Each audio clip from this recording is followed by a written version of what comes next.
그 우리 차태석 교수의 30년의 위기 4, 5, 6장 그 내용인데 이번 챕터는 이 미국의 정체성이라는 게 어떻게 변화해 왔는가 이제 주로 그런 얘기였어요. 그런데 이제 미국은 초창기에 혁명적 네트워크 주권 국가로 시작을 했다는 거지. 그래서 그 유럽의 필라델피아 체제, 유럽의 베스트팔렌 체제와는 다른 필라델피아 체제라고 하는 어떤 독특한 국가들 간의 연합 개념으로 생겨난 주권 국가인데 이게 이제 트럼프 시대를 거치면서 이른바 유럽 비슷한 근대 민족 국가로 퇴보했다라는 게 이 차태석 교수의 주장이고 그 근대 민족 국가의 정체성이라는 건 백인 민족주의라고 하는 레트로토피아, 과거를 유토피아적으로 묘사하는 그런 레트로토피아라는 거죠. 그러니까 그 자체가 반동적이고 어떻게 보면 퇴보적일 수밖에 없죠. 그래서 제가 아까 발제 때도 말씀드렸지만 이 국가의 정체성이라고 하는 것은 이 정치 세계에서 매우 중요하거든요. 그래서 이제 트럼프 현상이라는 거 바로 이 국가의 미국이란 나라의 국가적 정체성을 다시 재규정하는 과정인 건데 그럼 우리나라는 어떠냐? 저는 이 발제를 들으면서 그 우리나라의 국가적 정체성은 어떻게 변해왔지? 이런 생각을 했거든요. 먼저 건국 초기에는 우리나라의 국가의 정체성은 이른바 반공국가라고 할 수 있겠죠. 항상 생존의 위기에 내몰리는 반공국가. 공산주의를 우리가 막아야 되는 방파제로서 항상 생존의 위기에 내몰리고 있었던 거죠. 그걸 누가 뭐 결손국가라고 하기도 하고 여러 가지 표현들을 쓰는데 어쨌든 이승만, 박정희, 전두환 정권까지는 뭐 두말할 여지가 없는 반공국가였다고 볼 수 있을 것 같아요. 그런데 그 이후부터 좀 우리의 국가 정체성이 좀 바뀌기 시작해요.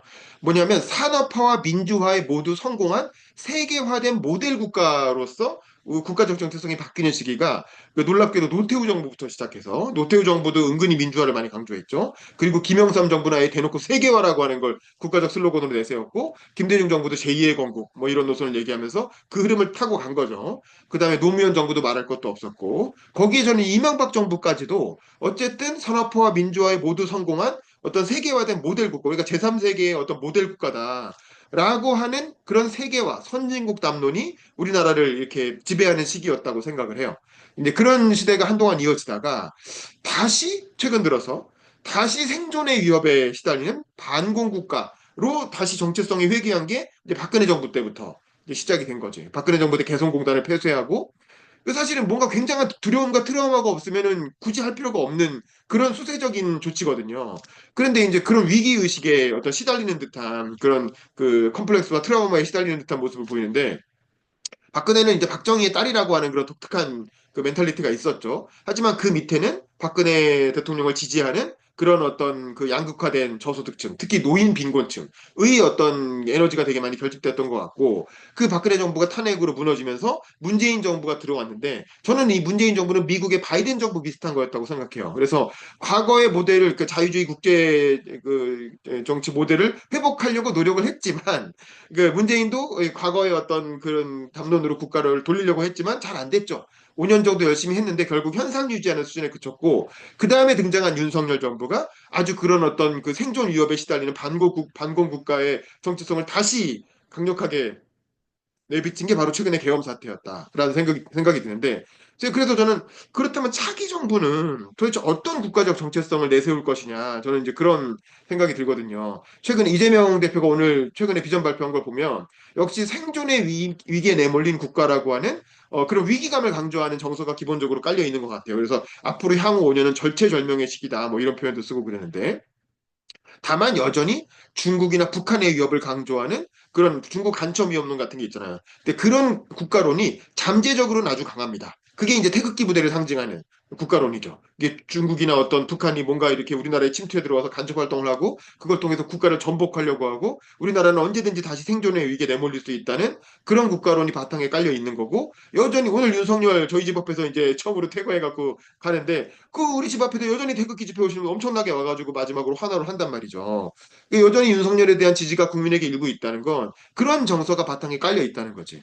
다만 이제 트럼프주의와 좀 다른 점은 미국은 이 단임제 국가였기 때문에 트럼프가 다시 한번 도전할 수 있는 기회가 있었던 거고 우리나라는 5년 단임제라 그 5년 단임제는 정말 신의 한 수였던 것 같아요. 지금 생각해 보면 우리나라가 민주화되는 데 있어서 5년 단임제라는 건 그래서 저는 요즘 개헌하면서 4년 중임제로 바꾸자고 얘기하는데 이 꼭 그래야 되나 약간 좀 애매한 생각이 들어요. 어쨌든 이 5년 단임제라는 제도 때문에 윤석열이 적어도 합법적인 수준에서는 물론 윤석열을 옹립하려는 쿠데타가 일어난다면 모를까 그렇지 않으면 합법적인 그 이렇게 제도의 틀 안에서는 윤석열에게 두 번째 기회가 없다는 게 그나마 다행이고 그럼에도 불구하고 지난주나 이번 주에 오늘 아침에 또 대선 출마 선언했던 나경원이나 김문수의 출마 선언을 보면 특히 나경원 저는 아주 경악을 했거든요.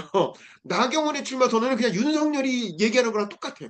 윤석열이 다시 와가지고 나경원의 입을 빌어서 얘기하는 거랑 똑같은 그런 시국 인식이 그대로 담겨 있거든요. 그래서 이런 것들을 보면 여전히 윤석열식 세계관, 그런 어떤 생존의 위기에 내몰린 반공국가라고 하는 그런 국가관이 여전히 바탕에 깔려 있고 그런 걸 적극적으로 받아들이는 대선 주자들이 많이 있다. 라는 거죠. 그래서 이런 결국 이 세력들을 제압하기 위해서는 반공국가, 그 생존의 위기에 내몰리고 있는 반공국가라는 정체성을 극복할 만한 대안적 정체성, 대안적 국가 비전을 제시해야 된다는 거지. 그런데 이제 이재명 대표가 얘기하는 먹사니즘이나 잘사니즘이라는 건 여전히 생존의 위기, 또 민생의 위기를 강조하는 다소 수세적인 개념이었다는 생각이 들고, 근데 최근에 K 이니셔티브 오늘, 그러니까 어제 오늘이죠. 어제 출마 선언 다큐 영상하고 오늘 비전 발표에서 K 이니셔티브란 말을 쓰기 시작했는데 이거는 다시 약간 세계화된 모델 국가로서 모범 국가로서의 모델로 다시 돌아가는 듯한 느낌입니다. 근데 사실 이 모델은 결국에는 그 김영삼 정부 때의 모델인 거예요. 김영삼 정부가 선포하고 김대중 노무현 정부까지 이어갔던 그리고 문재인 정부 때 이제 이른바 K 한류 뭐 이걸로 이제 그 전성기에 달했던 그 모델로 돌아가자라고 하는 운동인 거죠. K 이니셔티브는. 그래서 결국에는 이제 이런 제조 산하에 버금가는 그런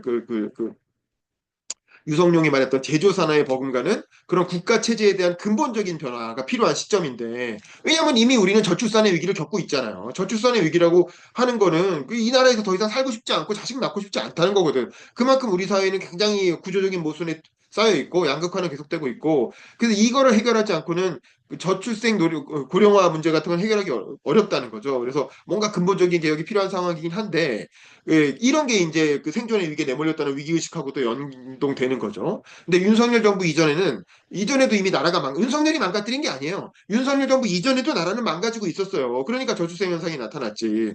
그래서 그나마 촛불혁명이라는 걸 통해서 아, 이 나라가 크게 바뀌겠구나라는 기대를 했었는데 문재인 정부는 그거를 근본적 개혁을 해내지 못하고 겨우 왜냐면 코로나 위기라는 또 큰 핑계거리가 있었지. 그러니까 이제 그런 걸 어떤 위기를 막아내는 코로나 위기, 일본의 수출 제재, 또 북한의 미사일 위기 그런 어떤 위기를 막아내는 어떤 그 소방수 역할만 하면서 결국 현상 유지 수준에 그치고 임기가 끝나버렸고, 그래서 차기 정부인 이재명 정부가 다시 5기 민주당, 자꾸 사기라 그러는데 제가 보기엔 장면 정부 포함해야 됩니다. 장면 정부도 민주당 정부입니다. 그래서 그것까지 치면 다섯 번째 민주당 정부가 대한민국에서 이제 들어오는 거예요. 그러니까 민주당은 정말 이제 이 대한민국에 대해서 책임감을 느껴야 돼. 언제까지 비판 세력이 아니야. 다섯 번이나 정권 잡았으면 뭐 거의 뭐 이제 거의 국민의힘 계열이 정권 잡은 거랑 비슷해지는 거거든요. 그래서 그 다섯 번째 민주당 정부가 뭔가 새로운 국가로 그리고 그를 뒷받침하는 탄탄한 정책적인 디테일이 필요하다. 그런데 아직까지는 그런 게 잘 안 보이고 뭐 이재명 대표 개인의 개인기에 기대서 혹은 개인적 조직에 기대서 대선을 치르려고 하는 것 같은데 이 과연 어떻게 될지 그거는 좀 우리가 이번 대선에서 관심 갖고 지켜봐야 될 포인트가 아닌가 그런 생각이 들었습니다. 제 소감은 여기까지 말씀드리겠습니다. 감사합니다.